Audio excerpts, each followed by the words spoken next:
Hayatta en çok güvendiğiniz evladınız bir gün gelip tek sığınağınızı elinizden alsa ne yapardınız? Kibrin ve hırsın kör ettiği gözler bazen en büyük felaketin kapısını kendi elleriyle çalar. Para ve güç uğruna annesinin ahını alan bir genç, gökdelenlerden kerpiç duvarların dibine nasıl çakıldı? İlahi adalet gecikmez. Kırılan bir anne kalbinin hesabı, bütün servetleri bir gecede kül eder. Annesinin ahını alan kibirli bir gencin, gözyaşlarıyla yazılan acı dolu sonuna şahit olmaya hazır mısınız? Güneş, Kavaklı köyünün ardındaki boz tepelerden usulca aşarken, sonbaharın serin ve kuru rüzgarı Hatice kadının yüzündeki derin çizgilere çarpıyordu.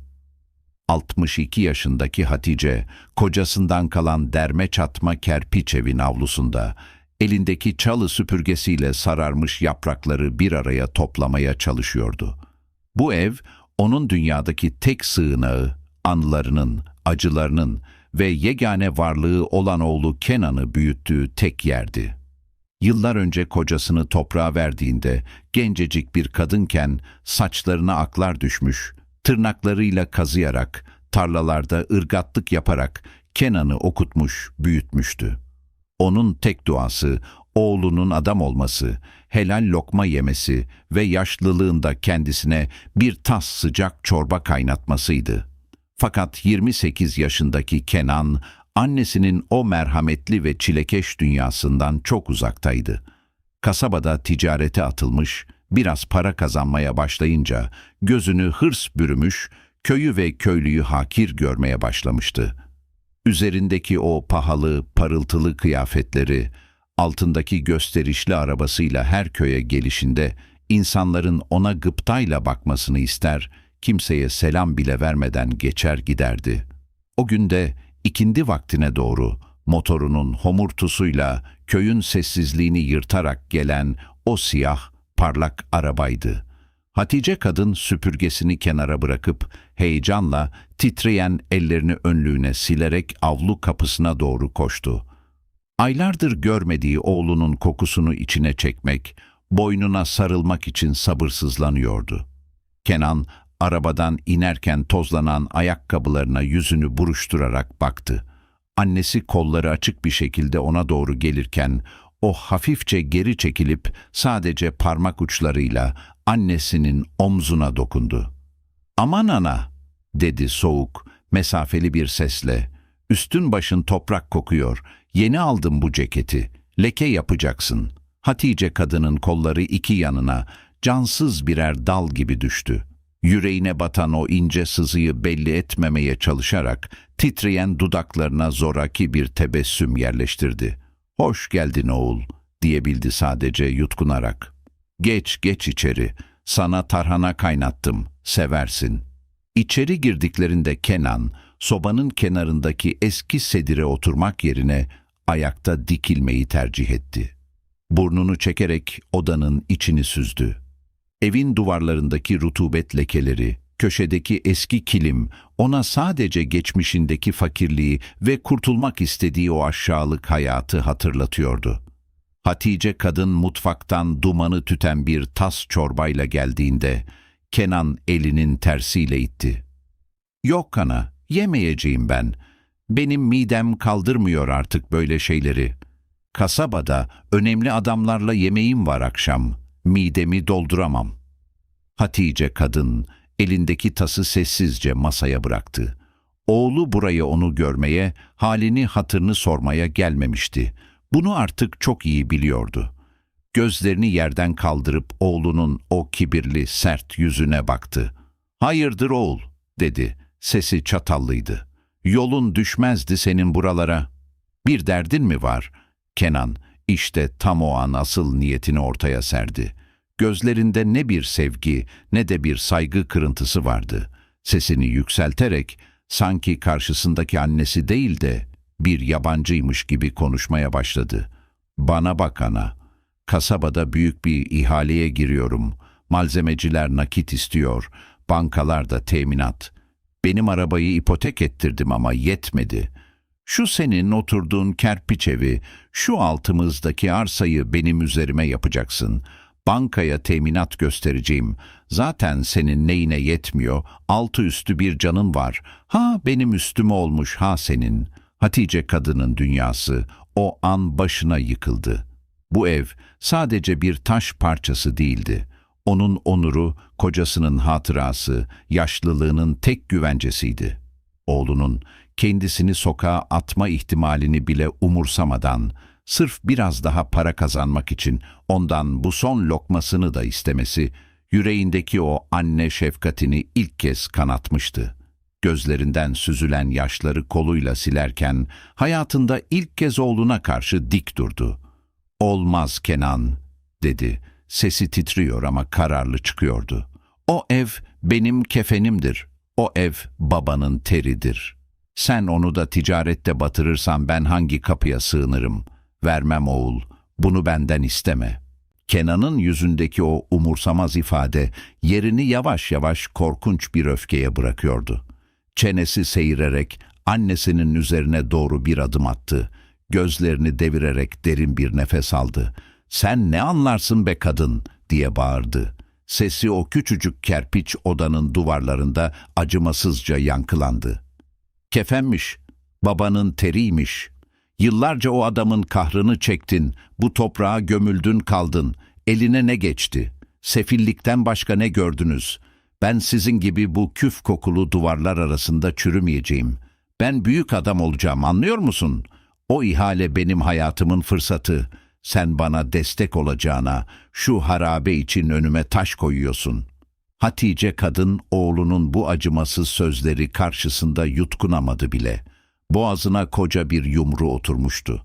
Yıllarca yemeyip yedirdiği, giymeyip giydirdiği o evladının şimdi karşısında nasıl bir para kölesine dönüştüğünü dehşet içinde izliyordu.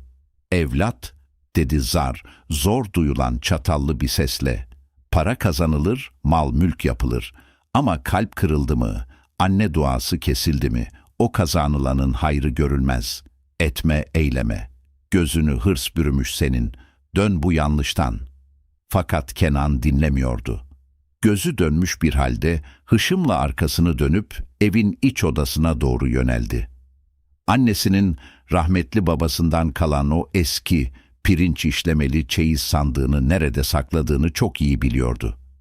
Evin tapusu yıllardır o sandığın en dibinde, naftalin kokulu eski bezlerin arasında dururdu.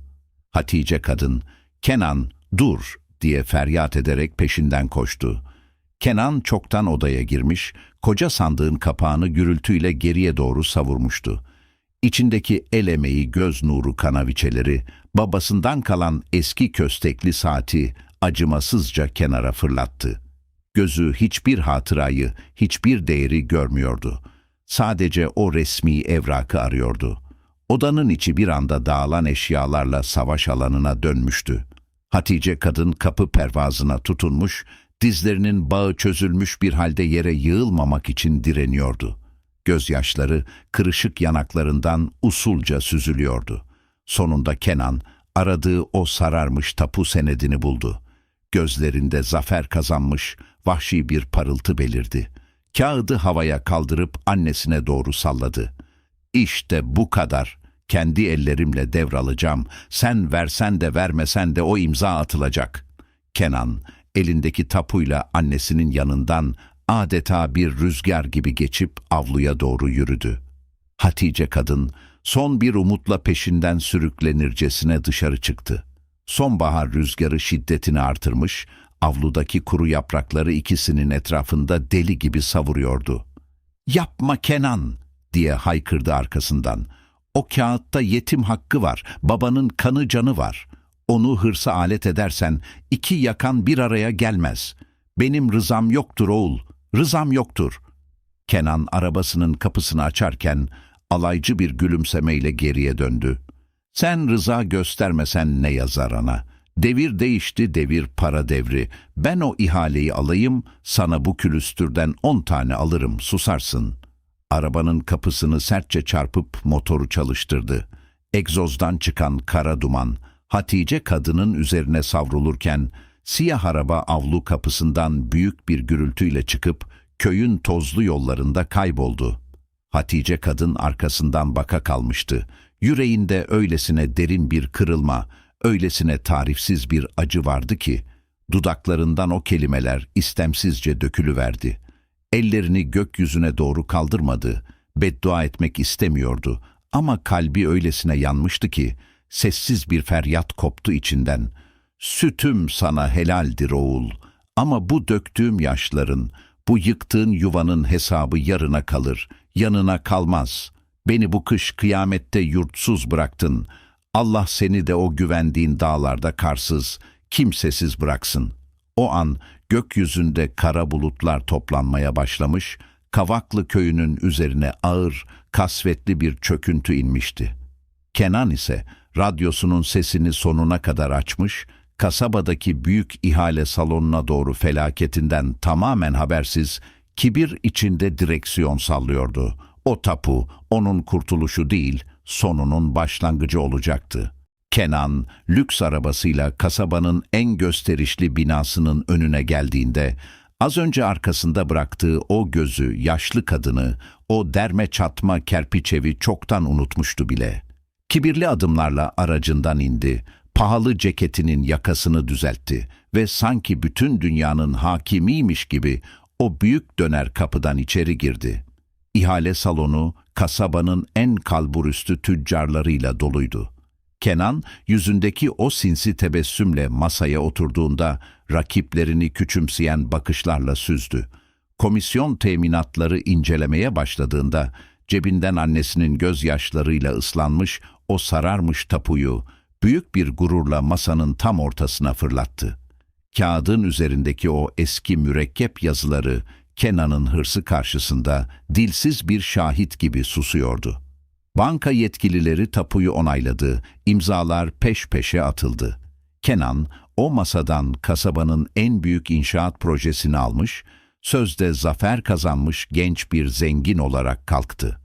Akşam olduğunda etrafına topladığı sahte dostlarıyla en lüks restoranda yemekler yiyor, annesinin ahını aldığı o günün gecesinde, dünyanın sadece kendi etrafında döndüğünü sanarak kahkahalar atıyordu. Fakat ilahi adalet çoğu zaman sessiz adımlarla gelir ve insanın en güvendiği yerden vururdu. Kenan'ın zafer sarhoşluğu sadece 3 kısa hafta sürdü. İlk darbe, o çok güvendiği ve bütün nakit akışını teslim ettiği büyük malzeme tedarikçisinden geldi. Sabahın erken saatlerinde, şantiyede, iş makinelerinin çalışmasını beklerken çalan telefonu, felaketin ilk habercisiydi. Telefonun ucundaki ses, tırların yola çıkmadığını, tedarikçi firmanın depolarını bir gecede boşaltıp sırra kadem bastığını söylüyordu. Kenan duyduklarına inanamadı. "Nasıl yani?" diye bağırdı telefonun ahizesine, sesi ilk defa korkuyla titriyordu. "Bütün avansı yatırdım ben onlara, teminatlarımı bağladım, evraklarım onlarda." Karşıdaki sesin çaresiz kapanışı Kenan'ın yüzüne inen sert bir tokat gibiydi. Panikle arabasına atlayıp tedarikçinin kasabadaki büyük ofisine gittiğinde kapıda asılı olan mühürü ve toplanmış kalabalığı gördü. Adam kaçmış, Kenan'ı ve onun gibi onlarca kişiyi devasa bir borç batağının ortasında bırakıp gitmişti.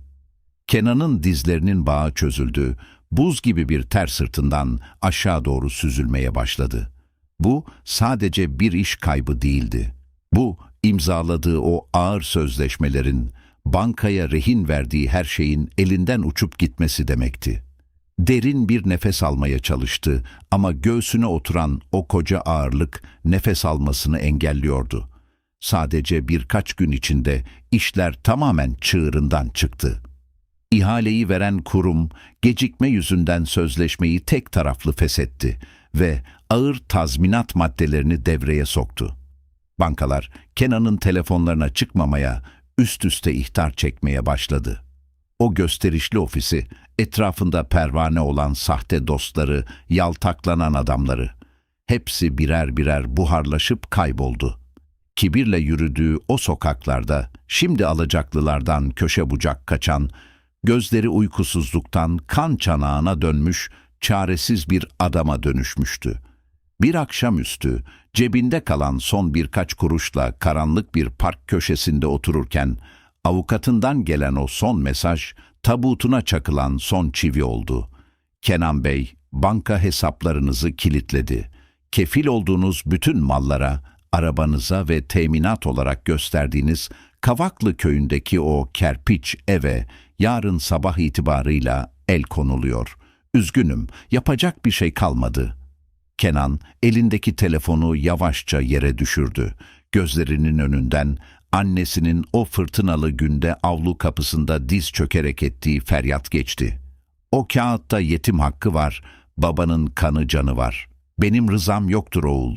Sözleri beyninin içinde yankılanıyor, adeta vicdanını yırtıyordu. Annesinin ahı onu en tepeden alıp en dibe, o çok hor gördüğü kimsesizliğe doğru acımasızca çekiyordu. Kenan, o karanlık park köşesinde üzerine çöken felaketin ağırlığıyla taş kesilmiş gibi saatlerce oturdu.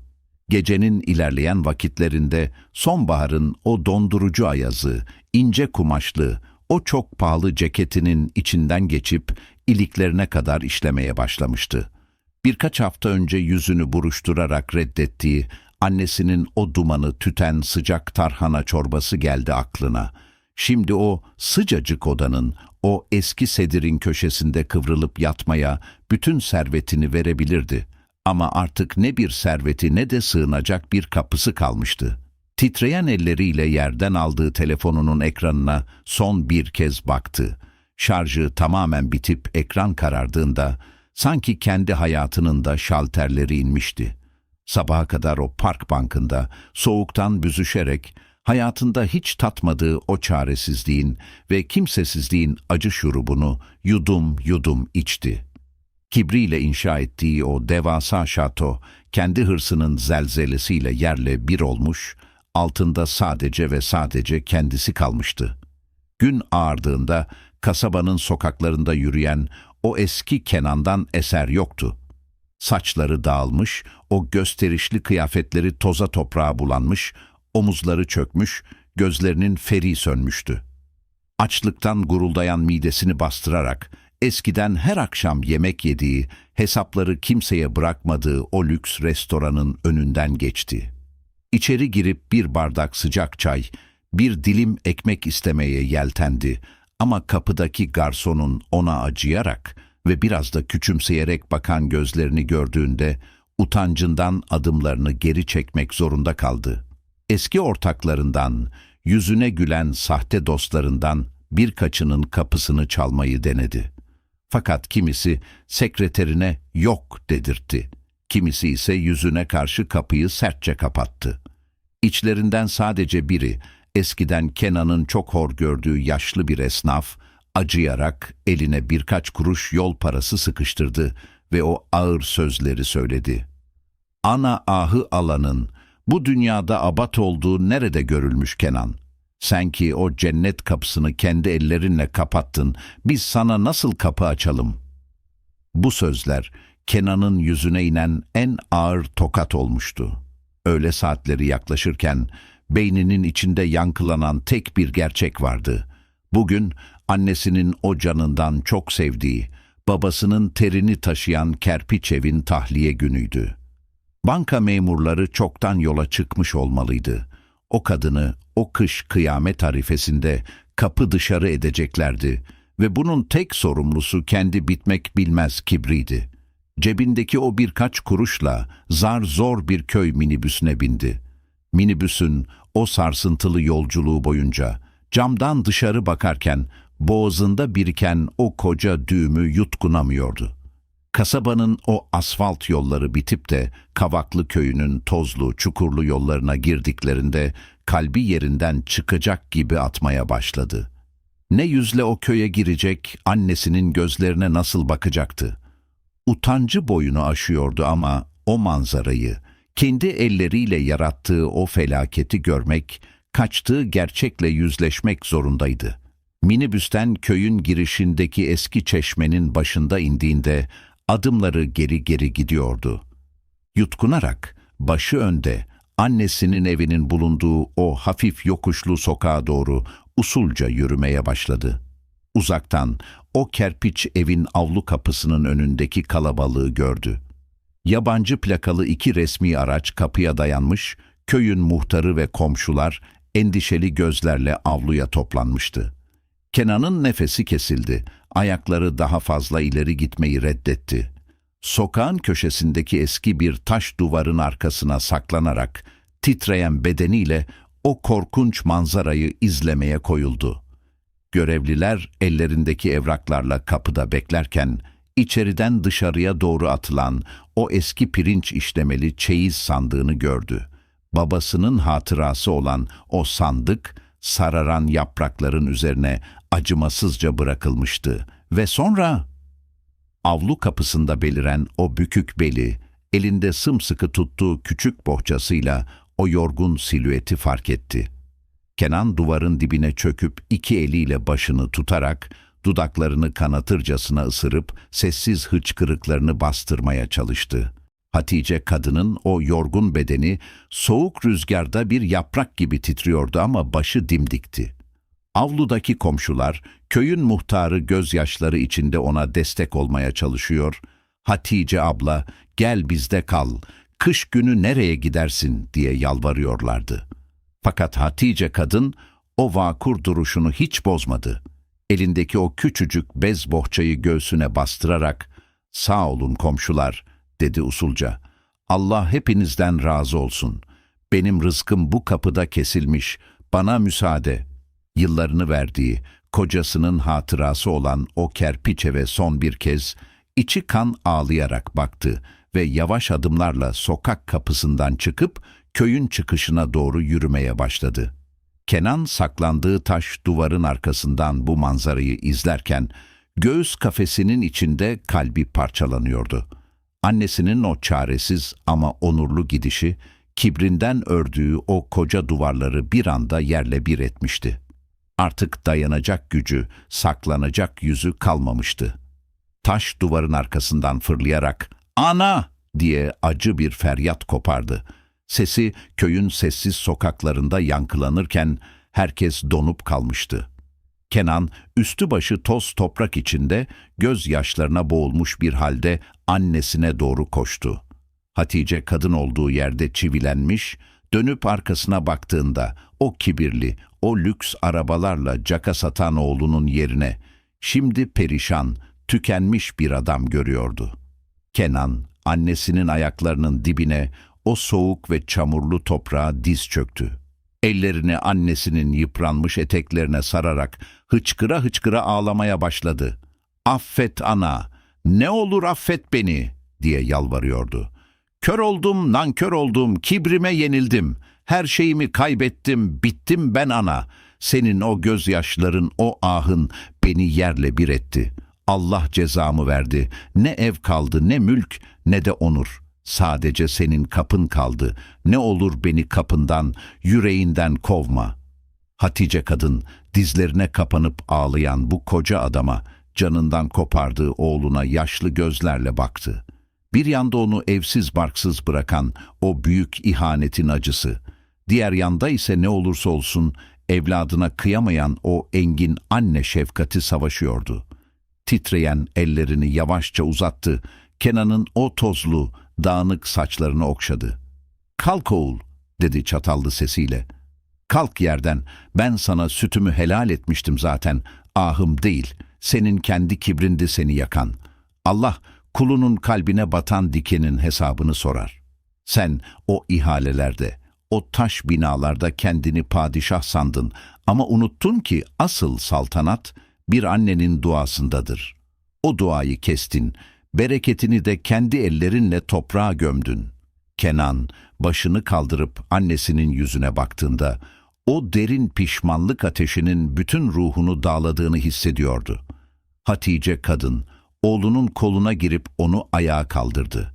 Evet, anne yüreği onu affetmişti ama ilahi adaletin kestiği ceza acı gerçeğiyle ortadaydı. Artık ne dönecekleri o sıcak kerpiç ev vardı ne de Kenan'ın o sahte zenginliği. Sadece üzerlerindeki ince kıyafetler ve ellerindeki bir küçük bohçayla o dondurucu sonbahar rüzgarında yapayalnız kalmışlardı.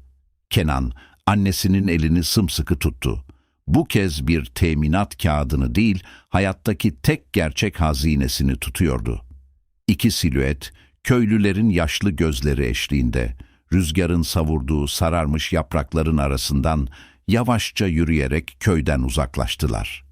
Gidecekleri yer meçhuldü ama Kenan hayatının en büyük ve en acı dersini almıştı. Bu dünyada her şey yeniden inşa edilebilirdi ama kırılan bir kalbin, dökülen bir anne gözyaşının bedeli, insanın dünyasını başına yıkmadan asla ödenmezdi. Değerli izleyicilerimiz, hikayemiz burada sona eriyor.